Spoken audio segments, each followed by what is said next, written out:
Queridas irmãs, queridos irmãos, estamos iniciando mais uma aula do nosso podcast, Conversando com Kardec, e hoje nós vamos abordar esse tema relativo a algumas crenças que nós, seres humanos, enquanto civilização, alimentamos, e hoje nós vamos ver a visão dos espíritos sobre isso. São os pactos, o poder oculto, os talismãs, os feiticeiros, as bênçãos e as maldições. E esse tema, ou esses temas, são também parte do capítulo 9, né, que é da intervenção dos espíritos no mundo corporal.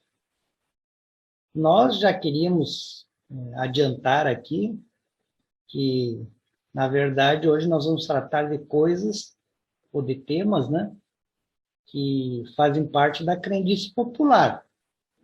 Então, nós vamos ver que o Espiritismo vai se manter com as reflexões que nós fizemos até agora, e os ensinamentos dos espíritos vão ser relativos ao que nós vimos até agora. Que nós atraímos para o convívio conosco espíritos que sintonizam com os nossos pensamentos. Portanto, espíritos que são semelhantes a nós, ou semelhantes à vida que estamos levando. E na primeira questão relativa a esses temas, a pergunta é exatamente se há alguma coisa de verdadeira nesses pactos que a crendice popular diz que se pode fazer com os maus espíritos. Então, os espíritos respondem que não há pactos no sentido do que a gente imagina na crendice popular, né? O que há é um espírito que sintoniza com maus espíritos, por ser semelhante, por ser simpático, né? Então, eles citam um exemplo aqui de um homem que quer atormentar seu vizinho. E aí ele não sabe como é que ele pode atormentar o vizinho. Então ele chama espíritos inferiores, iguais a ele, porque ele quer prejudicar o vizinho, né? Para que esses possam auxiliá-lo, prestar auxílio para realizar esse desserviço, né? Que é atormentar o seu vizinho, né? E os espíritos que vão comparecer a esse chamado são espíritos que também só querem o mal, só desejam fazer o mal. Obviamente que se eles são chamados para fazer o mal, eles vão querer alguma coisa em troca, né? Espíritos maus não vão comparecer ao nosso auxílio sem que recebam alguma coisa do seu interesse. E essa coisa do seu interesse também vai ser fazer o mal, né? Então eu te ajudo a fazer o mal, mas você tem que me ajudar a fazer o mal. E assim, então, que eles passam a ter essa convivência, né? Calcada exatamente no desejo de praticar o mal para aqueles que eles consideram adversários, né? Então, são afinidades de propósitos, né? Os espíritos se reúnem com o mesmo objetivo, que é praticar o mal, uns ajudando os outros.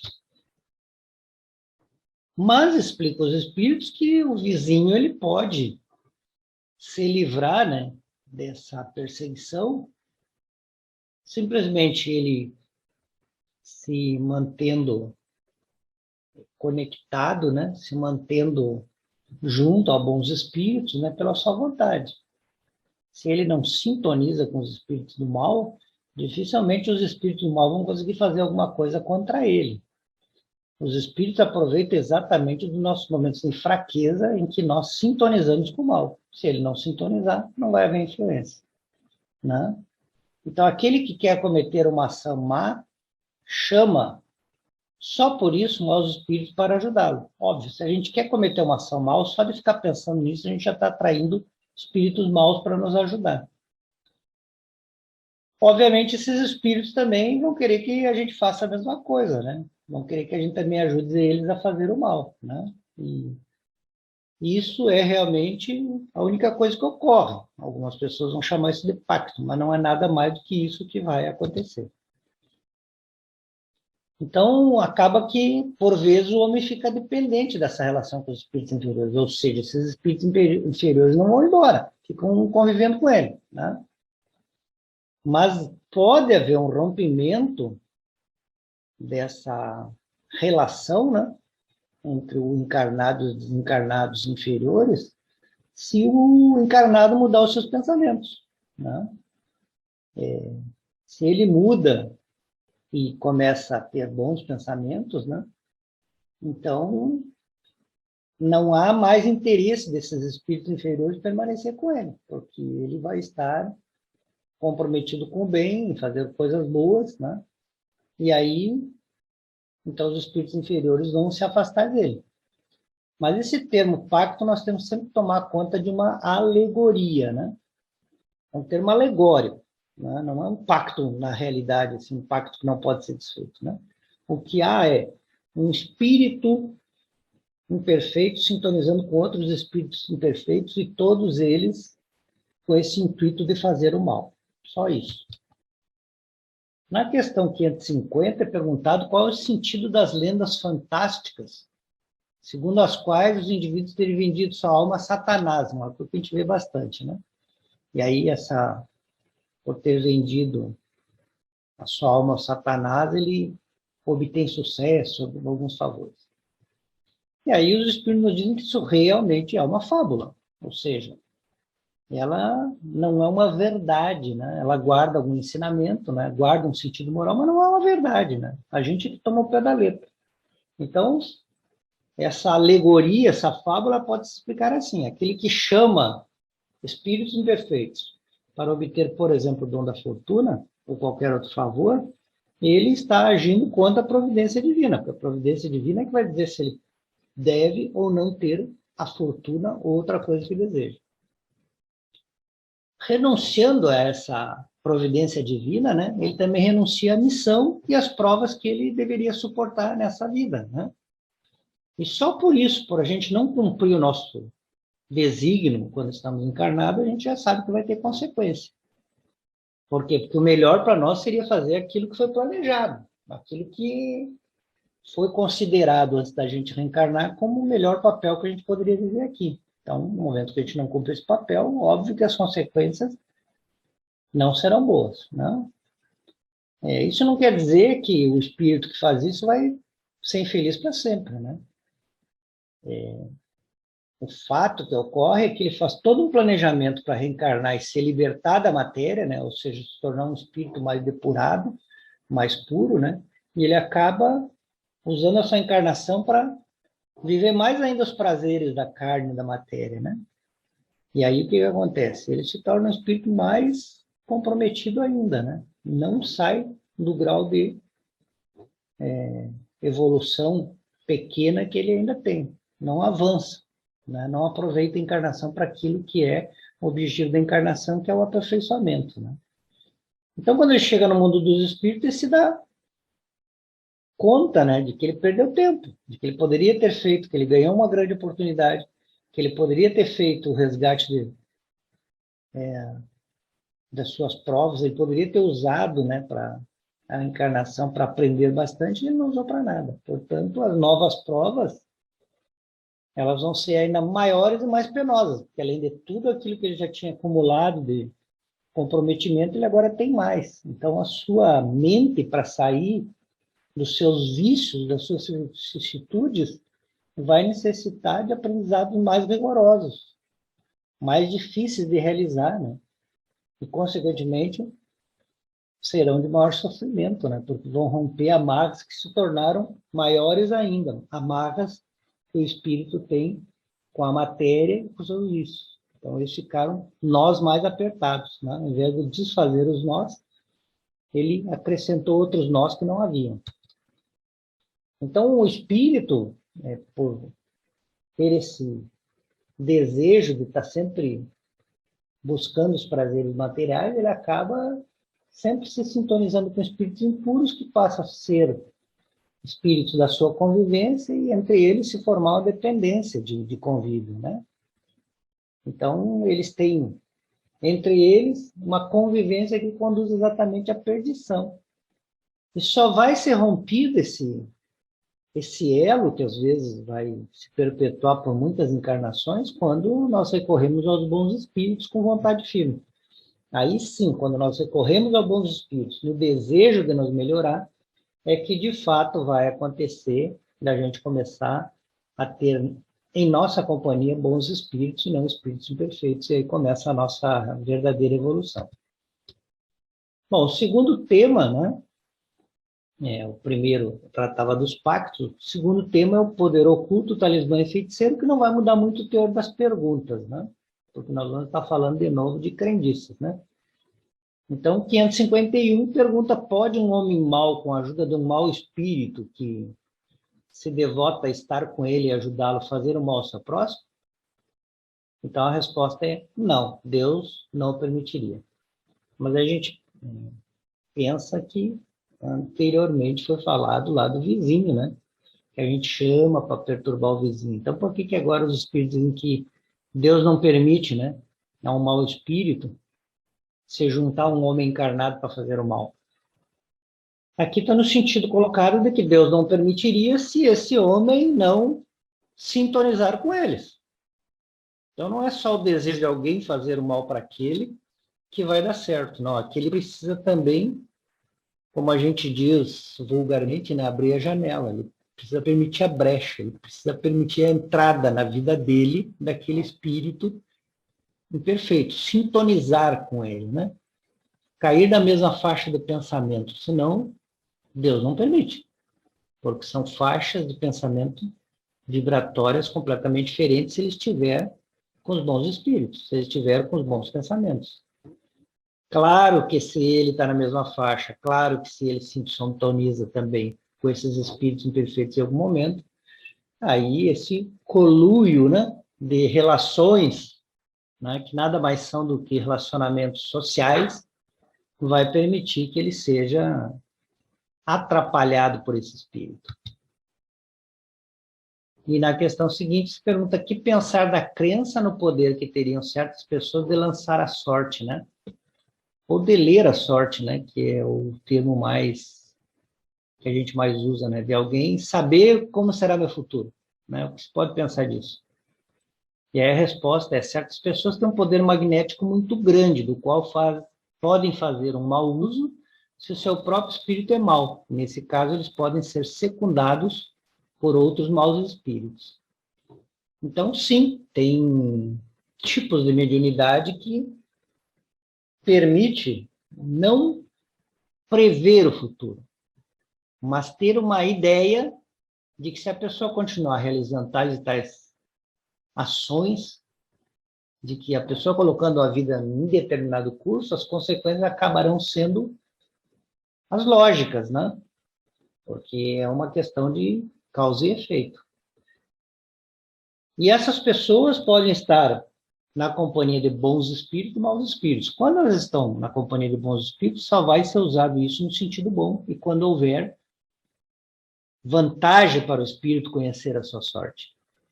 Mas quando ele estiver na mão de maus espíritos, pode ser usado, na verdade, para mentir, enganar, perturbar, causar transtorno. Por quê? Porque são espíritos imperfeitos, espíritos que não sabem realmente entender a lei de Deus, dizendo o que eles imaginam que possa acontecer. De nada de bom pode se aproveitar isso, né? Então, certamente, na mão de maus espíritos, esse médium, né, não vai ter utilidade nenhuma, né? Ele vai ter, na verdade, uma capacidade de atrapalhar a vida alheia, né? Mas, continuam os espíritos, não acrediteis nesse pretenso poder mágico, né? Que não existe senão na imaginação das pessoas supersticiosas, ou seja, ninguém sabe realmente o que vai acontecer no futuro, porque nós temos o nosso livre-arbítrio de mudar nosso futuro todo dia, né? As leis da natureza nos dizem isso. O livre-arbítrio vai determinar o que vai acontecer no futuro. Como ninguém sabe qual a decisão que eu vou tomar agora, ninguém pode saber o que vai acontecer no futuro, né? Os fatos que mencionam são fatos naturais, mal observados, sobretudo mal compreendidos. Ou seja, os fatos são ou aquele médium está sendo usado por espíritos que enganam, né, que desejam simplesmente brincar com as pessoas, ou se realmente for bons espíritos, eles vão saber usar isso, vão usar isso na medida certa, eles vão sempre nos dizer que nós podemos mudar o que está traçado ali na frente. Exceto aquilo que seja consciência de alguma coisa que já foi semeado, que a nossa capacidade de mudar o futuro diminui um pouco, o que nós estamos preparando para o nosso futuro, nós estamos semeando hoje, e aí nós vamos semear o que nós desejamos.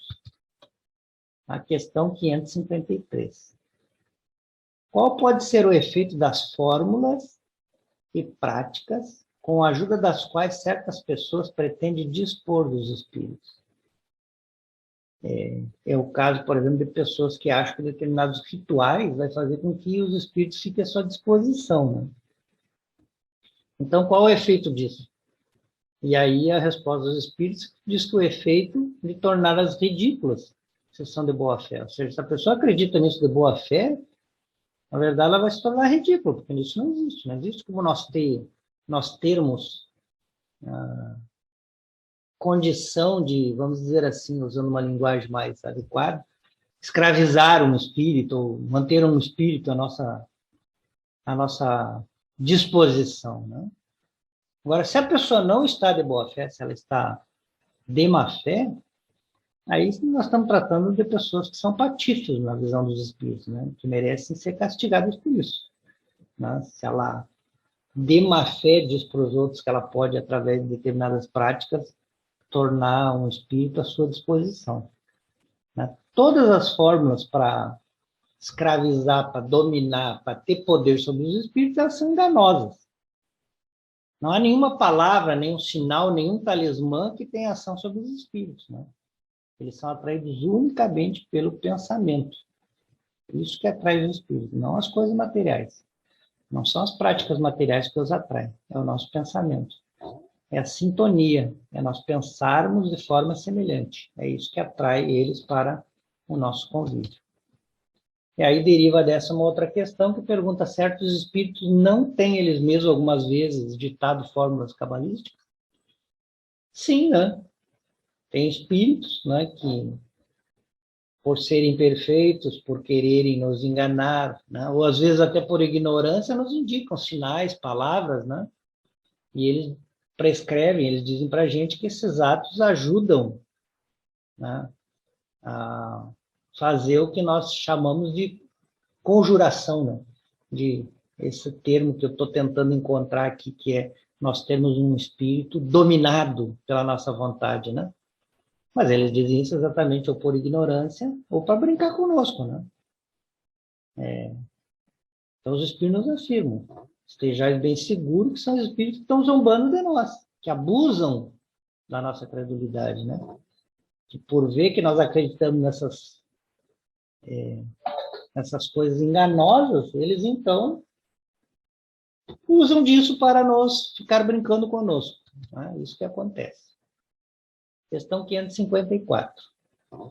Aquele que errado ou certo tem confiança no que chama virtude de um talismã, não pode, por essa confiança, mesmo atrair o espírito, porque então é o pensamento que age.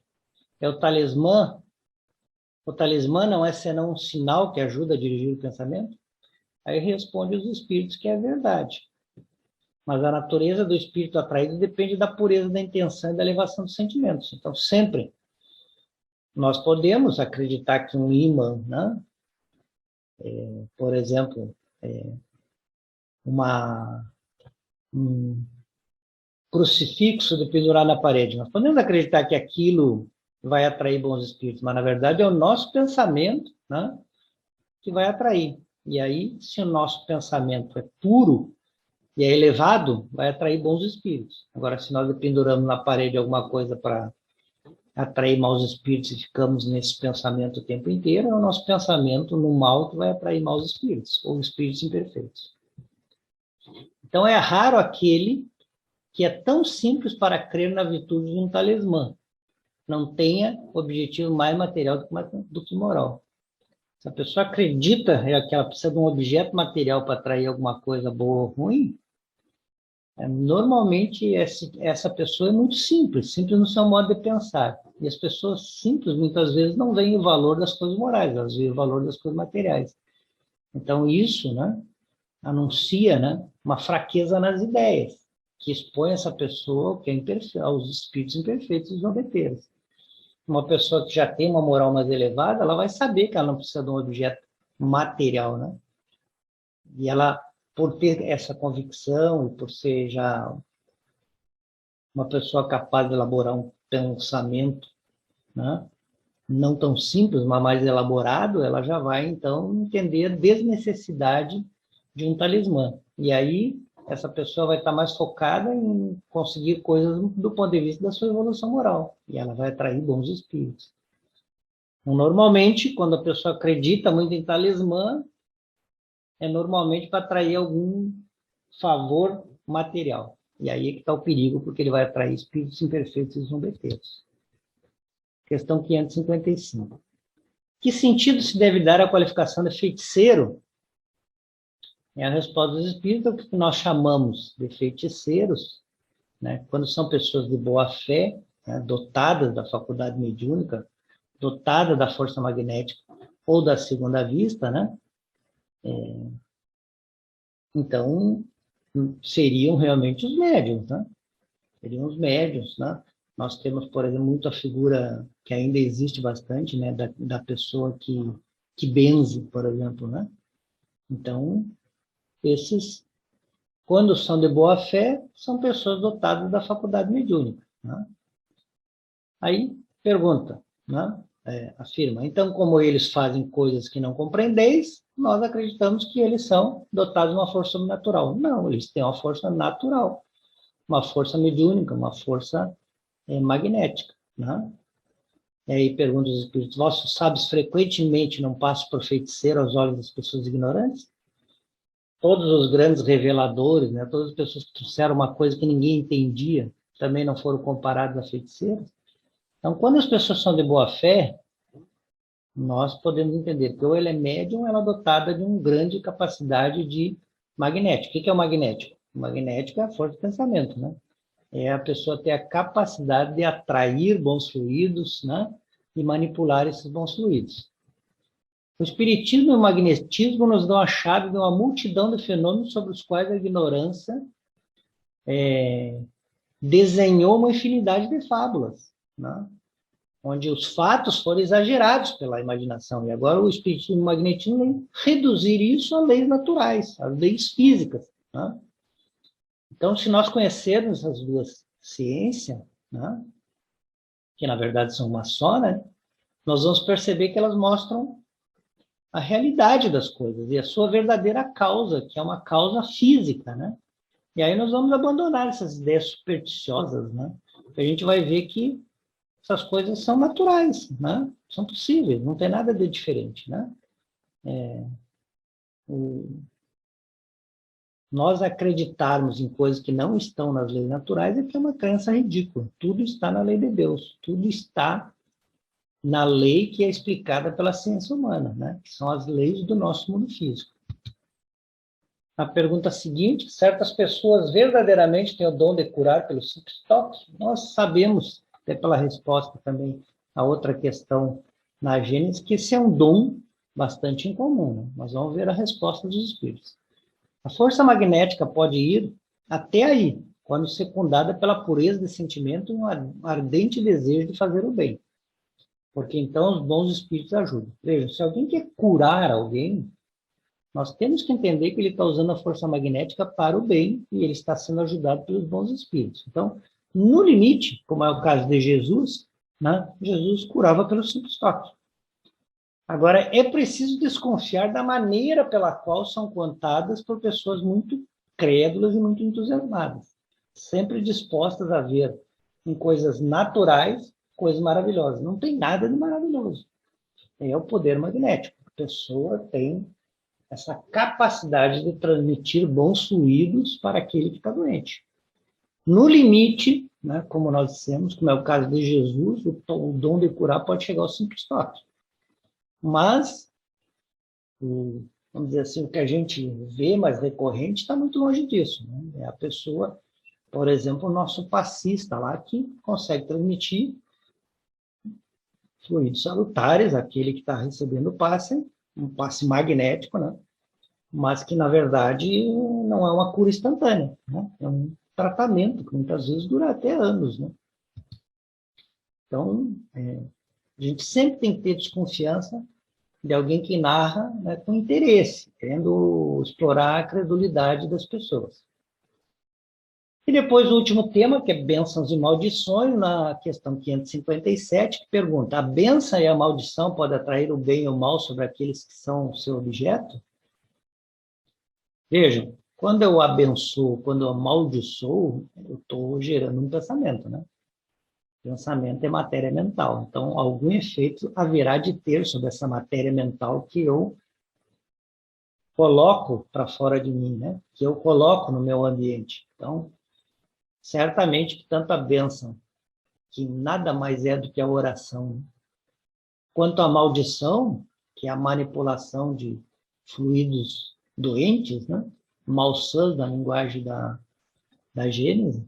Então, obviamente que isso vai ter algum efeito. Agora, já os espíritos já não saem dizendo, mas Deus não escuta uma maldição justa. Ou seja, uma maldição que seria a injustiça, atacar determinada pessoa, porque aquela pessoa não está sintonizada com os maus espíritos, não vai acontecer. Não vai ter efeito, né? Aquela maldição só vai virar contra quem? Contra quem desejou aquela maldição. Porque isso também está na lei natural, né? Se eu lanço uma maldição, essa maldição também passa a ser parte, esses fluidos doentes passam a ser parte da minha atmosfera fluídica. E nesse sentido eles vão me prejudicar, porque eu vivo dentro da minha atmosfera fluídica. Então, a bênção é bom para os dois, para aquele que abençoa e para aquele que é abençoado, né? Sempre Deus vai permitir que a bênção que está na sua lei do amor tenha o efeito para os dois lados. A maldição, muitas vezes, ela só tem efeito para o lado de quem amaldiçoa. Porque há uma lei que diz que nós somos responsáveis pelos pensamentos que a gente emite. E que nós vamos atrair coisas que sejam magneticamente afinizadas com o que nós estamos lançando. Se nós lançamos o mal, vem o mal. Se nós lançamos o bem, pensamento bom, vem o bem. Mas essa maldição pode fazer mal a quem eu desejo, e até a outras pessoas que eu não desejo, por uma questão de afinidade, por essa pessoa sintonizar também com o mesmo mal. Mas se essa pessoa não sintonizar, nas palavras dos Espíritos, Deus não permitirá essa maldição que é injusta, certo? Então, explicam os Espíritos. Como temos os dois gênios opostos, bem e o mal, ela pode ter uma influência momentânea, o mal, né? Mesmo sobre a matéria. Mas essa influência não ocorre senão pela vontade de Deus, ou se nós quisermos substituirmos, se não pela permissão da providência divina, né? E, no caso, ela vai funcionar como um acréscimo de prova para aquele que é objeto. Então, se eu lanço uma maldição e a pessoa sintoniza com aquilo, né? Que é a lei da providência, ela pode vir aquele acontecimento desagradável na vida da pessoa, mas aquilo também conta a seu favor, porque se ela vivenciar bem aquela provação, ela também terá proveito daquilo, né? Então, o mais frequente, né? Se maldizem os maus e se bendizem os bons. É óbvio, né? A bênção e a maldição não podem jamais desviar a providência do caminho da justiça, ou seja, não há injustiça permitida na lei de Deus. A justiça de Deus, ela não falha, ela é absoluta. Então, nunca ocorrerá injustiça. É isso que nós temos que nos preocupar. Não temos que nos preocupar se alguém me amaldiçoa, nós temos que nos preocupar se eu vivo bem, se eu vivo de forma correta, porque a maldição não atinge o maldito se ele não é mau, se ele não sintoniza com aquela maldade, se ele não tem pensamentos iguais, semelhantes, né? Então, aqueles que não pensam no mal, eles estão protegidos, né? Eles estão protegidos contra qualquer maldade. E assim, então, nós encerramos esses temas, né? Agradecendo a Deus e pedindo aos bons amigos possamos estar quarta-feira novamente reunidos. Que assim seja.